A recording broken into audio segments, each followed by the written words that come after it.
comum nos acampamentos de nosso grupo promovermos uma roda de meditação, aproveitando a energia, o silêncio e a harmonia do lugar e do próprio grupo.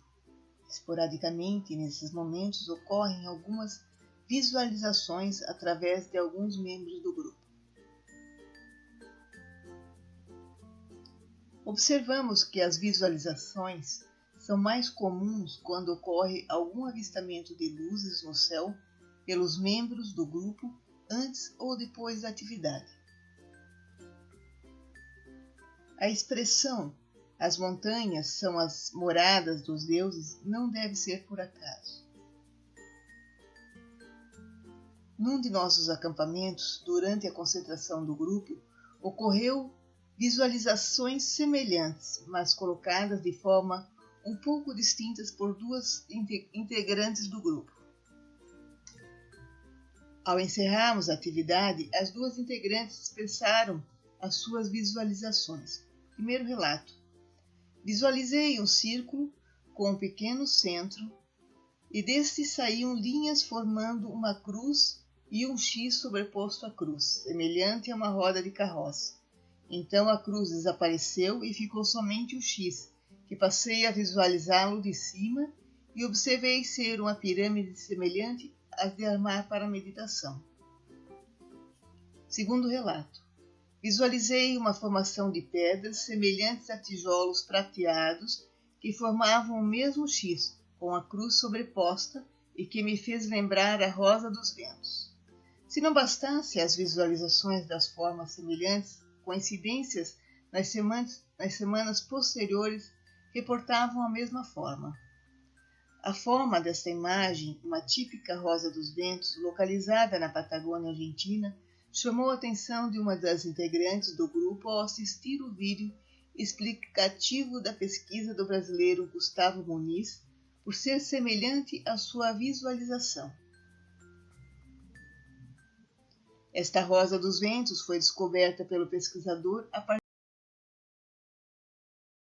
É importante colocar que não há qualquer registro desse local, apesar de ser visualizado com facilidade através do Google Earth. Cada linha que forma a imagem mede mais de 700 metros de comprimento. Isso é muito grande. Veja agora parte do vídeo do alinhamento da pesquisa do Gustavo Muniz.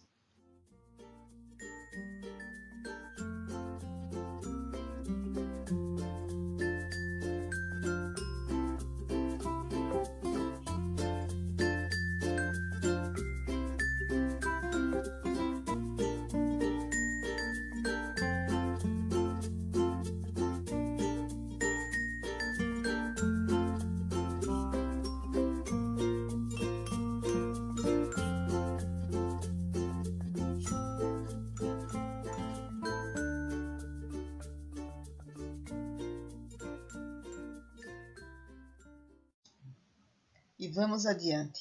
Voltar ao primeiro relato, a roda. E mais uma vez o acaso mostrou o caminho, e desta vez o caminho é o livro perdido de Nostradamus. Acompanhe.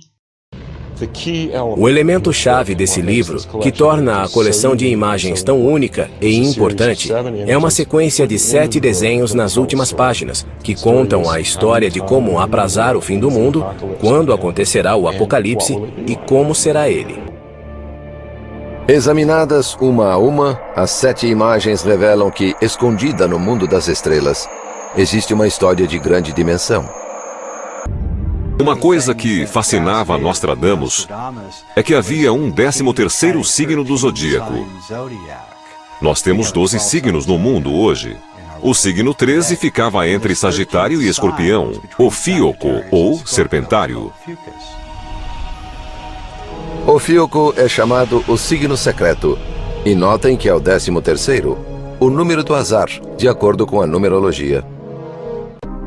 Ofiuco atravessa o Equador Celeste e atravessa onde o centro da galáxia encontra o Equador Celeste. Bom, na época de Nostradamus, ninguém tinha ideia do que seria uma galáxia, e muito menos que havia o centro da galáxia.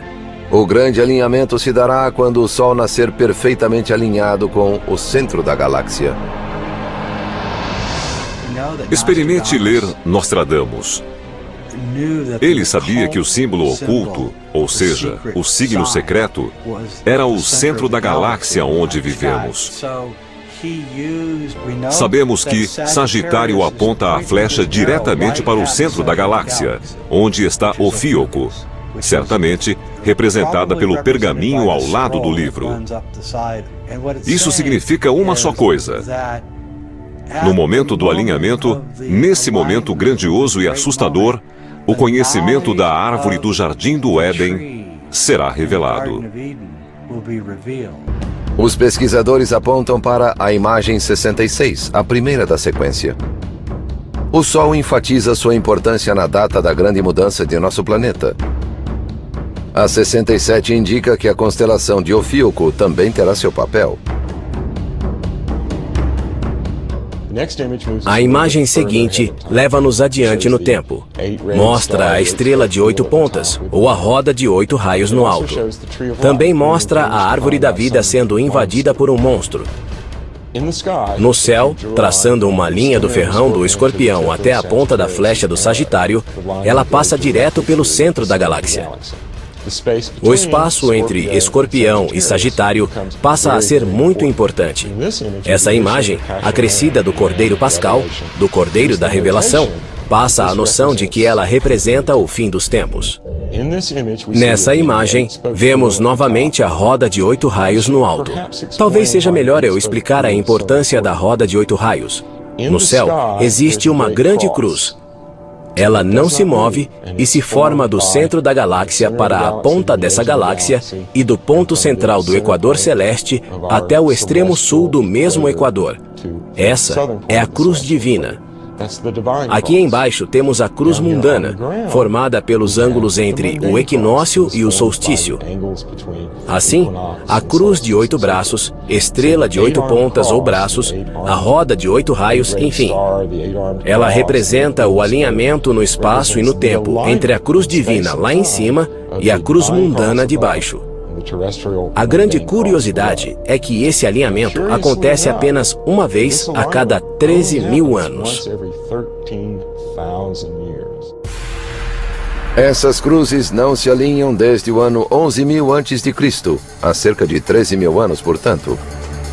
Agora, todavia, o fenômeno está posicionado para nova ocorrência. A imagem seguinte da série é o ponto central de toda a sequência. Ela mostra o tempo exato em que o Apocalipse acontecerá.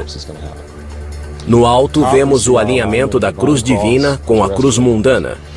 Abaixo, vemos 3 eclipses ligados a um grande eclipse da Lua. A imagem seguinte da série mostra a cruz divina com a cruz mundana no alto. Abaixo, parece que temos um barco, uma arca. Que autoridade espiritual nos salvará?